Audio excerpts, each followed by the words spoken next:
Complete है। Next अब आता है दैट इज मोनोपोलिस्टिक कंपटीशन।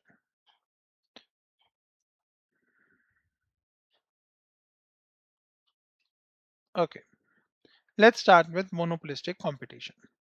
तो मोनोपोलिस्टिक कंपटीशन में सबसे पहले हमारे पास क्या क्या कैरेक्टरिस्टिक्स होते थे? तो हमने कल किया था, सॉरी हाँ कल ही किया था हमने। तो लास्ट क्लास में हमने जब कल किया था तो उसमें क्या था, हमारे पास क्या क्या थे कैरेक्टरिस्टिक्स? तो सबसे पहले क्या होता है मोनोपोलिस्टिक में? लार्ज नंबर ऑफ बायर्स होते हैं, लार्ज नंबर ऑफ सेलर्स होते हैं। Since there are large number of sellers तो हर एक का क्या है, स्मॉल मार्केट शेयर होगा हर एक सेलर का, और प्राइसिंग पावर नहीं है, कोई खास नहीं है। बट हाँ, कंपनी यहाँ पे जो प्रोडक्ट बेचती है वो क्या करती है, little bit differentiated, not to a very large extent, to a small extent. तो प्रोडक्ट जो होता है वो क्या होता है, डिफरेंशिएट होता है टू अ स्मॉल एक्सटेंट। तो जैसे हमने कल एग्जांपल किया था, इसका क्या एग्जांपल लिया था? तो परफेक्ट कंपटीशन में क्या है, हमने जैसे वेजिटेबल वेंडर्स का एग्जांपल लिया था कि भाई ये हमारे पास वेजिटेबल वेंडर्स हैं, ये सब क्या कर रहे हैं, सब सब्जियां वगैरह नॉर्मल जो प्याज टमाटर और ये सब चीजें हैं, बेसिक सब्जियां बेच रहे हैं। तो सबका सब ये क्या हो गया, so this becomes a perfect competition. अब इसी में क्या किया एक बंदे ने, so this person started advertising कि इसकी जो वेजिटेबल्स हैं वो क्या है, ऑर्गेनिक है। तो है तो इसका भी क्या, वेजिटेबल्स तो है ही है, करेक्ट?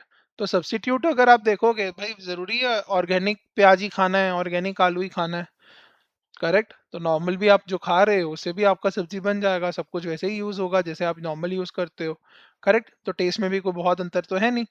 हाँ, यहाँ पे क्या है, बट ऑर्गेनिक की वजह से ही हैज सम प्राइसिंग पावर।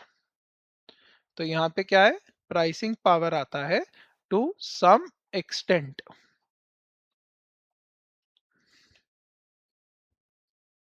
ठीक है, इसी की वजह से अब क्या है, वो एक थोड़ा सा प्रीमियम चार्ज कर सकता है।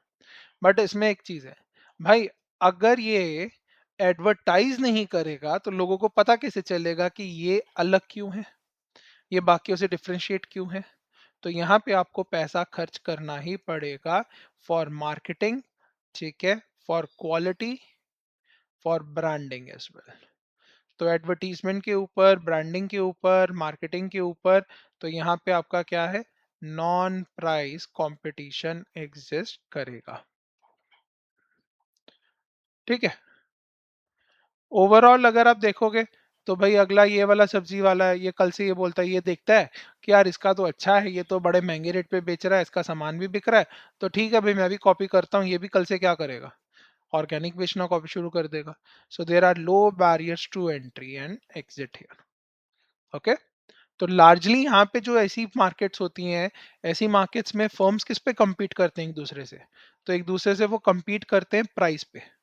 क्यों? प्राइस हम बहुत ज्यादा नहीं रख सकते। हाँ भाई, मेरी क्वालिटी अच्छी है, मैं ऑर्गेनिक सामान बेच रहा हूँ, इसके लिए मैं थोड़ा सा प्रीमियम चार्ज कर सकता हूँ। बट अगर आप ये बोलोगे कि मैं इसके लिए बहुत प्रीमियम चार्ज कर लूंगा तो नहीं होगा। सिमिलरली क्वालिटी, तो आपको जो प्रोडक्ट देना है वो क्वालिटी वाला देना है। क्यों? ये आपको हेल्प करेगा इन रिटेनिंग कस्टमर। ठीक है, तो ये आपको हेल्प करेगा इन रिटेनिंग कस्टमर, और फर्दर ये आपका लॉयल्टी डेवलप करेगा। तो कस्टमर लॉयल्टी जिसको हम बोलते हैं, तो ये उसमें डेवलप करता है, उसमें हेल्प करता है।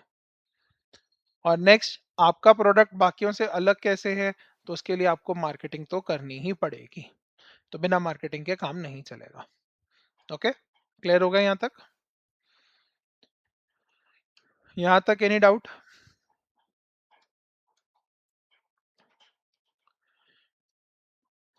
ओके, अब यहाँ पे देखो, आपका डिमांड कर्व और ये इक्विलिब्रियम पॉइंट सब कैसे बनेगा।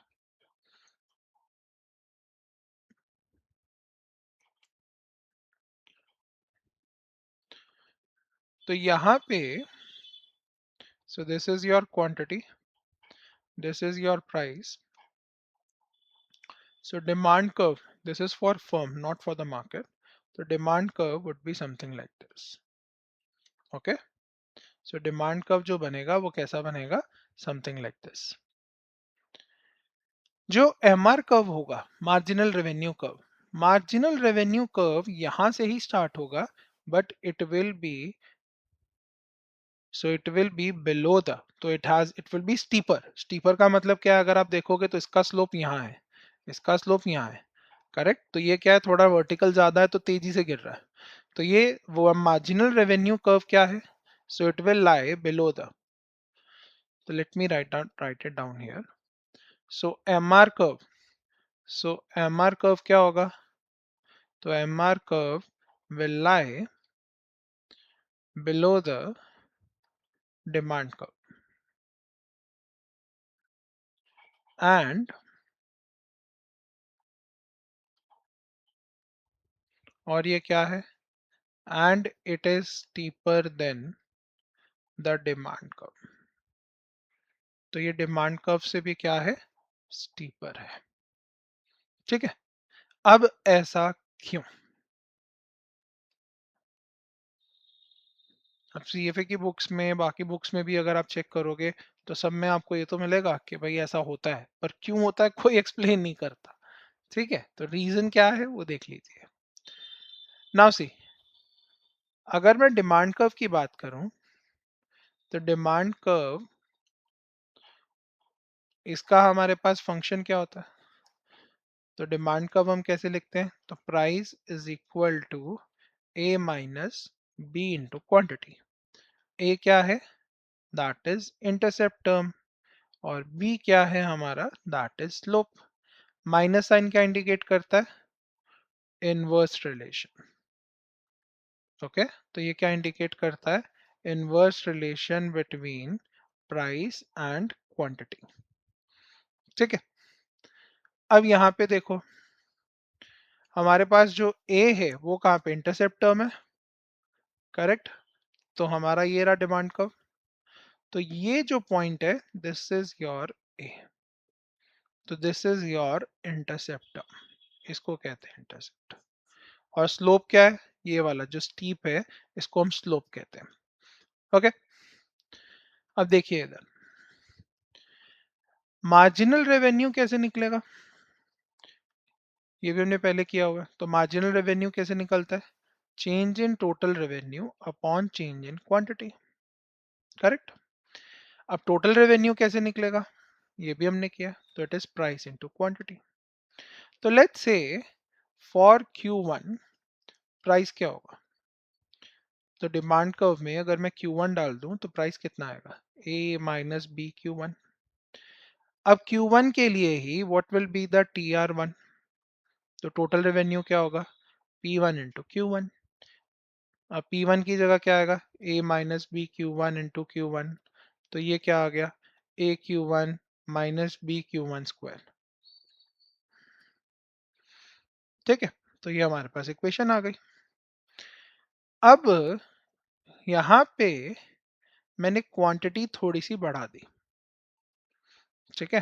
तो Q2 क्या है, that is Q1 plus delta Q। ये डेल्टा Q क्या है, very small change in quantity. Okay, तो डेल्टा Q क्या है, very small change in quantity. तो यहाँ पे आपका TR2 कितना आएगा, तो टोटल रेवेन्यू कितना आएगा, so that will be equal to P2 into Q2। तो ये क्या है हमारा, P2 इंटू Q2।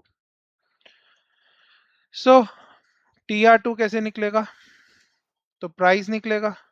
तो प्राइस कैसे आएगा, A minus B Q2 into Q2, यही आएगा।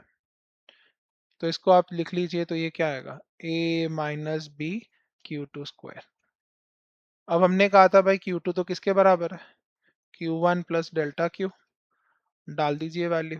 तो TR2 कितना आ गया, टोटल रेवेन्यू कितना आ जाएगा, A into Q1 plus delta Q minus B Q1 plus delta Q whole square. तो ये हमारा क्या आ गया, अब यहाँ पे क्या बन गया, A plus B whole square. ये क्या होता है, A square plus B square plus 2AB। अब यहाँ पे हम कह रहे हैं कि since delta Q is small, तो डेल्टा Q खुद ही क्या है, वो स्मॉल नंबर है। तो hence delta q1 square would be what? Would be approaching zero.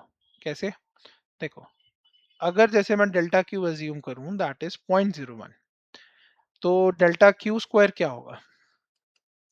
तो ये क्या हो जाए 0.01 होल स्क्वायर, तो ये क्या हो गया 0.001, तो ये अप्रोक्सीमेटली क्या है? जीरो ही है। तो अगर किस कोई छोटा नंबर है लेस देन वन है, डेसिमल का नंबर है, अगर आप उसका स्क्वायर करेंगे तो वो नंबर ही खुद क्या आएगा, जो स्क्वायर जो आएगा वो भी क्या आएगा, वो कम आएगा। ठीक है, तो हमने क्या बोला कि भाई डेल्टा क्यू वन स्क्वायर है वो तो क्या करेगा, जीरो को अप्रोच करेगा, तो हटा दो उसको। So this number will approach zero. तो यहाँ पे हमारा क्या बना, सो टी आर टू कितना बन जाएगा, A into Q one plus delta Q minus B Q one square plus two Q one into delta Q. तो ये बन जाएगा हमारे पास। ओके, ना मार्जिनल रेवेन्यू कैसे निकलेगा, अभी बताया था। तो मार्जिनल रेवेन्यू कैसे निकला, change in total revenue upon change in quantity. तो ये क्या आएगा, T R two minus T R one upon Q two minus Q one, ऐसे ही तो निकलेगा। टी आर टू अब आप निकाल चुके हो भाई, निकाल लो, A into Q one plus delta Q minus B into Q one square plus two Q one into delta Q. T R one क्या निकाला था, तो टी आर वन भी हमने ऑलरेडी निकाल रखा है, तो डाल दीजिए वैल्यू। तो क्या आया, A Q one minus B Q one square upon Q two minus Q one. अब Q two minus Q one किसके बराबर है, तो इसकी जगह जैसे आप क्यू टू की जगह क्या डालोगे, Q one plus delta Q minus Q one cancelled out. यहाँ ब्रैकेट ओपन कर लीजिए। ठीक है, तो मैंने कुछ नहीं किया, मैंने सिर्फ ब्रैकेट ओपन करी है।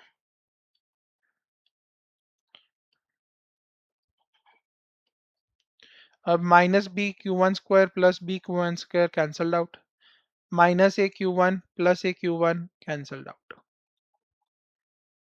अब ये क्या आ गया मेरे पास, A into delta Q, sorry this will be minus, minus आएगा ना, ठीक है माय बैड। तो minus B into plus two Q one delta Q करोगे तो ये माइनस टू बी आएगा। ठीक है, तो ये क्या आ गया, so A into delta Q minus two B Q one into delta Q upon delta Q. अब डेल्टा क्यू मैं कॉमन ले लूं, ऊपर मैंने क्या किया, डेल्टा क्यू कॉमन ले लिया, तो क्या बन गया, A minus two B Q one upon delta Q cancelled out. अब देखो पेपर में आपको डेरिवेशन नहीं आना है, पेपर में आपको इसका क्वेश्चन भी नहीं आना है, ठीक है, कोई न्यूमेरिकल सॉल्व करने को भी नहीं आएगा। ओके, बट ये जो मैं आपको प्रूफ करा रहा हूँ this is for your understanding, कि भाई जैसे हम लोग अब आगे जितनी भी आप कर्व्स करेंगे सब में यही प्रोसेस फॉलो होगा, कि भाई डिमांड कर्व ऐसे बनेगी, उसके नीचे एमआर कर्व उसी पॉइंट से चालू होगी बट एकदम नीचे ज्यादा स्लोप पे होगी, तो ज्यादा स्टीपर होगी। तो ऐसा होता क्यों है, तो this is the proof here. तो यहाँ पे अगर आप ध्यान दो तो मार्जिनल रेवेन्यू कर्व क्या बना, A minus two B Q one, correct. अब आप अगर ध्यान दो तो आपका डिमांड कर्व क्या था, सो डिमांड कर्व की इक्वेशन क्या थी, तो price is equal to A minus two, तो पी वन जैसे हमारे पास था तो वो क्या था, A minus B Q one. अब जरा इसको कंपेयर करिए, इन दोनों को कंपेयर करिए, नोट करो इंटरसेप्ट टर्म दोनों में क्या है। तो यहां से हमें क्या पता चला कि intercept is same for demand curve और किसका, एंड एम आर कर्व। सो दोनों का इंटरसेप्ट तो क्या है, सेम है, बट अगर आप स्लोप देखोगे तो स्लोप ऑफ डिमांड कर्व क्या है, that is what minus B, but अगर आप स्लोप देखोगे ऑफ एम आर कर्व वो क्या है, so that is -2b। Okay, तो slope of M R curve कितना है? -2b। तो यहाँ पे बेसिकली है क्या? तो slope of M R curve क्या है? तो slope of M R curve basically क्या है? ट्वाइस है किसके? स्लोप ऑफ डिमांड कर्व के। ठीक है, तो स्लोप ऑफ डिमांड कर्व के क्या है? ट्वाइस है। क्लियर हो गया ये चीज? तो तभी अगर आप यहाँ पे देखोगे, तभी हम ग्राफ जब बनाते हैं तो हमने क्या बोला कि भाई जो एम आर कर्व है वो क्या है? ज्यादा स्टीपर है। तो क्यों ज्यादा स्टीपर है? क्योंकि भाई उसका जो स्लोप है वो ट्वाइस है किसके? डिमांड कर्व से। ओके, तो जब आप इक्वेशन बनाएंगे, तो आप जब इसको प्लॉट करेंगे तो प्लॉट कैसा बनेगा? तो plot would look something like this. तो ये हमारा डिमांड कर्व है। ठीक है, यहाँ से चालू हुआ और यही हमारा एम आर कर्व भी चालू होता है और मार्जिनल रेवेन्यू कर्व नीचे लाई करता है। ओके, नेक्स्ट, अब यहाँ पे आप देखो आपका एटीसी कर्व, वो तो अभी भी क्या होगा? तो एटीसी कर्व भी वहीं वैसे ही लाई करेगा। तो कुछ ऐसे ले लीजिए एटीसी कर्व। आपका मार्जिनल कॉस्ट कर्व कैसा होगा? तो marginal cost curve would be something like this, not here, it can be something like this. Okay, so this will become your marginal cost curve. Correct? Clear हो गया? अब profit maximising क्या था हमारे पास condition?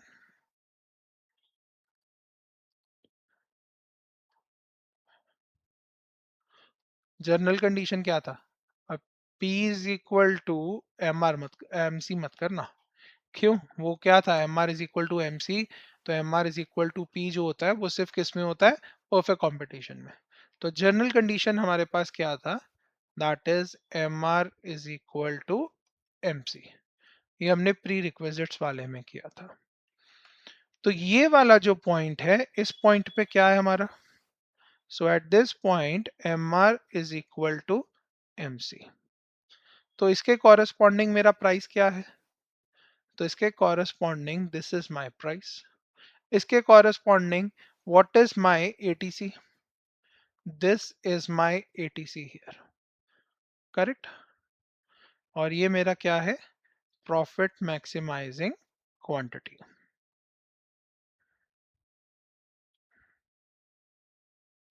तो ये वाला जो पॉइंट ये है, ये हमारा क्या है? तो ये बेसिकली अब हमारा क्या है? So this is your economic profit.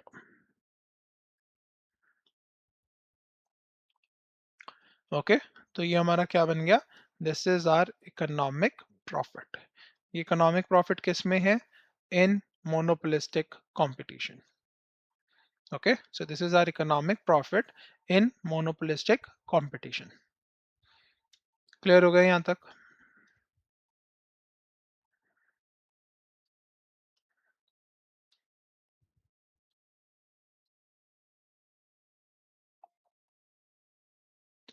Next, अब यहाँ पे भी अगर आप ध्यान दो, तो हमने क्या बोला था? मोनोपोलिस्टिक कंपटीशन में बैरियर्स टू एंट्री क्या होते हैं भाई? वो तो कम होते हैं। तो ये जो इकोनॉमिक प्रॉफिट है, ये क्या होगा? So it can sustain only in the short run.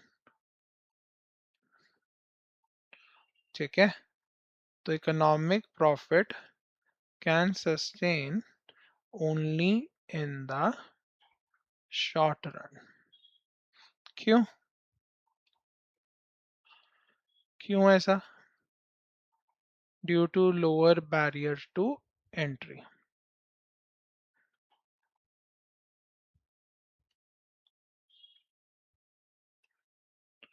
तो लो बैरियर्स टू एंट्री की वजह से क्या होगा? So new players can enter the market easily.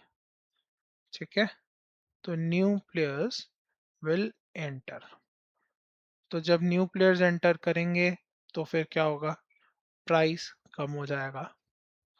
ठीक है, और कब तक एंटर करेंगे? until economic profit becomes until economic profit becomes zero. ठीक है, क्लियर हो गया?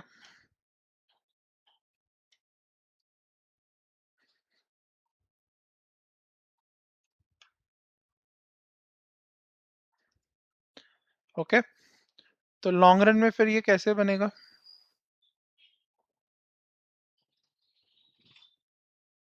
तो लॉन्ग रन में देखिए, so this is our demand curve, this is our MR curve. तो यहाँ पे हमारा जो आएगा ईटीसी। तो ईटीसी हमें कैसा बनाना है? तो ईटीसी कुछ ऐसा बनेगा जहाँ पे क्या हो हमारा, so it will become an equilibrium point. तो कैसे? This is our marginal cost, ठीक है, और यहाँ पे हमारा ईटीसी बनेगा समथिंग लाइक दिस। तो कई बुक्स में ऐसे बना दिया जाता है, सॉरी, अपॉलॉजीज। तो ये हमारा डिमांड कर्व है, ठीक है। अब कई बुक्स में कुछ इस टाइप से बना दिया जाता है कि this will be our ATC. कई बुक्स में अब कैसे बनाते हैं? तो they make it something like this, यहाँ पे ऐसे करके बना देते हैं एटीसी।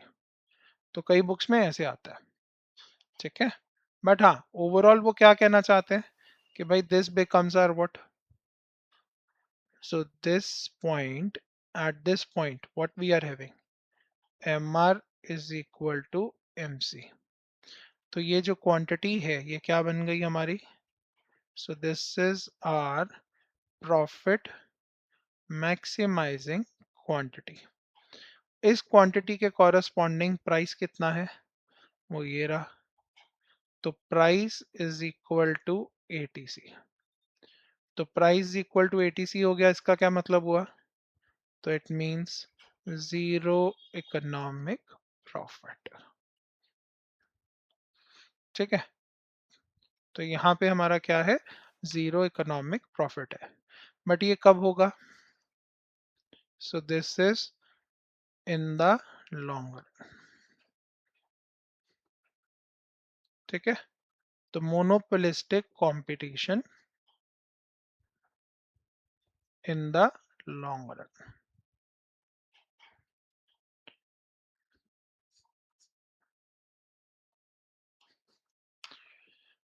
क्लियर हो गया?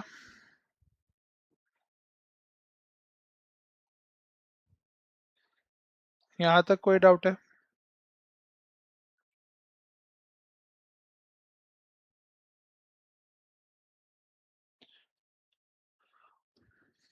So this is your short run output and this is your long run output of the firm। तो ध्यान रखिएगा ये किसका है? फर्म का है।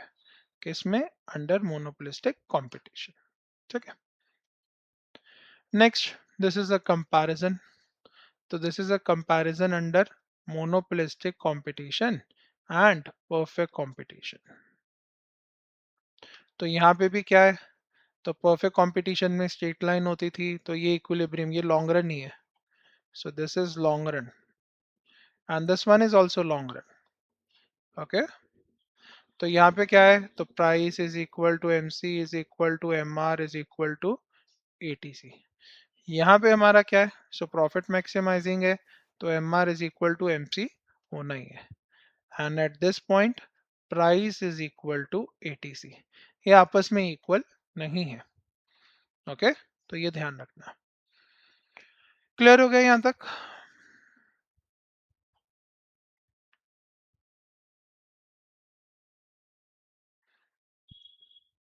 ठीक है। तो यहाँ पे ध्यान रखिएगा कि प्राइस जो रहता है in monopolistic competition general, overall जो प्राइस रहता है, तो overall price is greater than that of perfect competition. तो इसको P1 कह लीजिए, इसको P2 कह लीजिए। तो P1 would be greater than P2। तो overall price is marginal higher than that of the perfect competition, ठीक है। क्लियर हो गया यहाँ तक?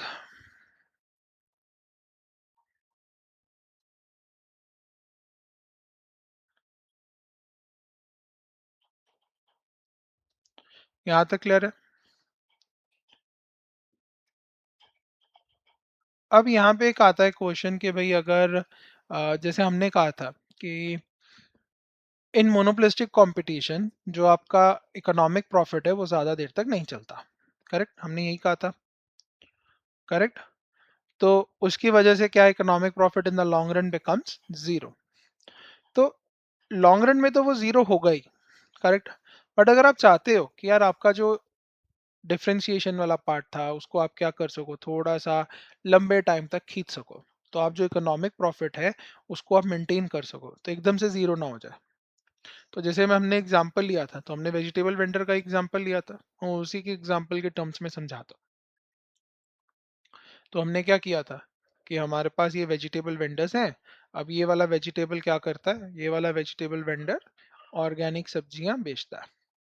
तो इसकी वजह से ये क्या करता है, तो ये थोड़ा सा प्राइस हाई चार्ज करता है। करेक्ट? अब ये आप कैसे मेंटेन कर सकता है, अब ये इसी की बात करें तो ये अपना ये एडवांटेज कैसे मेंटेन करे। अब भाई इसके पास तो एक प्रॉब्लम ये है कि लो बैरियर्स टू एंट्री है, कल को तो ये वेजिटेबल वाला भी बोल देगा मैं भी ऑर्गेनिक बेच रहा हूँ, फिर तो फिर वही सारे ही बेचना शुरू कर देंगे, फिर ये परफेक्ट कंपटीशन बन जाएगा। करेक्ट? तो फिर तो ये रहा ही नहीं मोनोपोलिस्टिक कंपटीशन। तो अगर इस वेजिटेबल वेंडर को अपना जो ये प्रॉफिट ये डिफरेंशिएशन वाला पॉइंट है इसको अगर कंटिन्यू रखना है, अपना इकोनॉमिक प्रॉफिट थोड़ी देर और कंटिन्यू रखना है। अब ऐसा इन द लॉन्ग रन तो ये जीरो होगा ही होगा, बट थोड़े टाइम के लिए लंबे टाइम के लिए कि भाई ये जो प्रॉफिट है वो सस्टेन कर जाए उसके लिए क्या करना चाहिए। तो उसके लिए इसको सबसे पहले क्या करना होगा, एक एडवर्टीजमेंट करनी पड़ेगी। तो एडवर्टाइजमेंट ऐसा नहीं कि सिर्फ अपने पास, तो कैसे कर सकता है ये। अब जैसे इसने एडवर्टाइजमेंट करना चालू किया कि दो तीन इसने और लोगों को बताना शुरू किया, दो चार कॉलोनीज जो आसपास की कॉलोनीज थी वहां पे उसने एडवर्टीजमेंट करनी चालू कर दी। करेक्ट? तो इसकी वजह से क्या हो गया, इसकी मार्केट बढ़ गई, तो पोटेंशियल कंज्यूमर बढ़ गए, तो कंज्यूमर्स को पता लग गया, तो इसका ब्रांडिंग बन गया, जब ब्रांडिंग बन गया तो थोड़ा लॉयल्टी आया, तो कंज्यूमर्स इसके पास आने लग गए। या आप रियल लाइफ में देखो, आपके यहाँ पे भी घर में घर के आसपास कोई ना कोई ऐसे फ्रूट वाला वेजिटेबल वाला जरूर होगा जिसको बोलते हैं कि यार ये ना महंगा तो देता है बट क्वालिटी बहुत अच्छी देता है। कभी नोट करना। अब कई बार क्या होता है, नॉर्मली जब आपका होता है कि चल यार ठीक है यहीं से खरीद लेते हैं, बट जब आपको कहीं लेके जाना है, फ्रूट कहीं लेके जाना है किसी को देना है, तब आप क्या करते हो, नहीं यार उससे लाना वो अच्छा फ्रूट देता है, कहीं अच्छा कोई बात नहीं 10-20 रुपए उसका महंगा होगा चलेगा, बट क्या क्वालिटी A1 देगा, क्वालिटी बहुत बढ़िया देगा। करेक्ट? तो सेम यही चीज है। तो अगर आपको प्रीमियम लेना है कंज्यूमर से तो आपको मेक श्योर करना है कि भाई कंज्यूमर्स तक आपका जो डिस्टिंग्विश पॉइंट है वो पहुंचे भी तो सही। करेक्ट? तो यहाँ पे आपको ना थोड़ा ब्रांडिंग करना पड़ेगा, कंज्यूमर्स में अवेयरनेस लगानी पड़ेगी, मार्केटिंग करनी पड़ेगी। दूसरा एक ऑप्शन है कि आप अपना जो प्रोडक्ट है उसको थोड़ा और इनोवेट करो। ठीक है? तो प्रोडक्ट्स जो हैं, प्रोडक्ट को और डिफरेंशिएट करो, जितना इनोवेटिव प्रोडक्ट होगा उतना ही वो क्या होगा, डिफरेंशिएट भी होगा। तो अपना जो प्रोडक्ट है उसको ट्राई करो उसको डिफरेंशिएट करने के लिए। तो अगर वो डिफरेंशिएटेड रहेगा बाकियों से, अपने आप क्या होगा, वो कंज्यूमर से अट्रैक्ट करेगा, तो अपने आप वो क्या होगा, तो अपने आप आपका वो डिस्टिंग्विश बनेगा, डिफरेंशिएटेड बनेगा, तो यहाँ पे डिफरेंशिएशन का पॉइंट आएगा। ओके? तो जब डिफरेंशिएशन का पॉइंट आएगा तो ऑब्वियसली आप क्या कर सकते हो, प्रीमियम चार्ज कर सकते हो। ओके? क्लियर हो गया यहाँ तक? एक यहाँ पे भी एक डिबेट आती है कि जब हम मोनोपोलिस्टिक कंपटीशन में एडवर्टाइजिंग करते हैं तो उससे मेरा एक्सपेंस बढ़ता है। तो एक्सपेंस बढ़ने से क्या होगा, मेरा प्रॉफिट कम होगा। तो इससे मेरा प्रॉफिट क्यों कैसे बढ़ जाएगा, तो भाई एडवर्टीजमेंट करने से मेरा जो एक्सपेंस है वो बढ़ा है, तो उससे तो एक्सपेंस बढ़ने से प्रॉफिट कम होना चाहिए। तो ज़रूरी नहीं है कि हर बार एडवर्टीजमेंट करने से आपका एक्सपेंस ही बढ़ेगा। ठीक है? तो जब आप एडवर्टाइज़मेंट करते हो, प्रमोशंस करते हो, तो आपका यहाँ पे क्या है, एक परसेप्शन ऑफ डिफरेंस बनता है अमंग प्रोडक्ट्स। जैसे बड़ा सिंपल सा एग्जांपल है, गोल्ड लोन जैसे बहुत सारी कंपनीज़ देती हैं। ठीक है? गोल्ड लोन्स अगर आप देखोगे तो बहुत सारी कंपनीज़ हैं देने वाले के लिए, छोटी-छोटी कंपनीज़ भी हैं। करेक्ट? बट क्या है, कुछ कंपनी जैसे मुथूट फाइनेंस है, इन सब कंपनीज़ ने क्या किया हुआ है, इन्होंने अपने आप को एडवर्टाइज किया, अपना इन्होंने ब्रांड एम्बेसडर अमिताभ बच्चन को बनाया, तो अपने आप को वो क्या कर रहे हैं, डिस्टिंग्विश करने की कोशिश कर रहे हैं। ओके, तो ये डिस्टिंग्विश करने का है, तो इसे क्या ब्रांडिंग कर रहे हैं। तो इससे क्या हो रहा है, एक प्रमोशन मिल रहा है, इससे अवेयरनेस क्रिएट हो रही है। तो मार्केट में जब अवेयरनेस क्रिएट होगी तो क्या होगा, धीरे धीरे आपका जो प्रोडक्ट है, ठीक है, आपके जो कंज्यूमर्स हैं वो सिर्फ आपका प्रोडक्ट ही याद रखेंगे। ठीक है, तो धीरे धीरे फिर वो क्या होगा, आपका रेवेन्यू बढ़ेगा। तो एडवर्टीजमेंट से कॉस्ट जरूर बढ़ता है, but over the long term जब उसके इफेक्ट्स आते हैं, तो इफेक्ट्स ऐसा नहीं है कि इमीडिएटली आ जाएगा। ओके, तो जरूरी नहीं है इमीडिएटली इफेक्ट आए। तो धीरे धीरे क्या होगा, आपका जो आउटपुट है वो भी धीरे धीरे बढ़ना चालू करेगा।